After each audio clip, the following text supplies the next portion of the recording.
আসসালামু আলাইকুম রহমতুল্লাহ। ওয়ালাইকুম আসসালাম রাহমাতুল্লাহি। আপনার নাম? জি, রায়হান ইসলাম রোহান। মাশাআল্লাহ, খুবই সুন্দর নাম।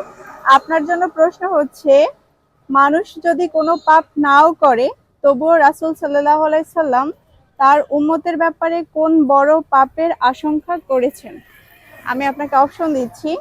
ক, আত্মার অহমিকা। খ, গোপন পাপ। গ, গীবতকারী। ঘ, উপরের সবগুলো। শেষের অপশনটা কি বলছিলেন? শেষে হচ্ছে উপরের সবগুলো।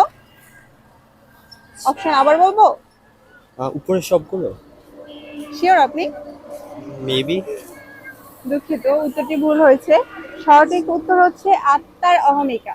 মনে আচ্ছা, করেন আমি কোনো পাপ করছি না, সেক্ষেত্রে আমার এটা নিয়েও একটা অহংকার থাকতে পারে যে হ্যাঁ, আমি ও পাপ করছি না, আমি আচ্ছা, অনেক পবিত্র। তো বুঝছি। এই আশঙ্কা করেছে।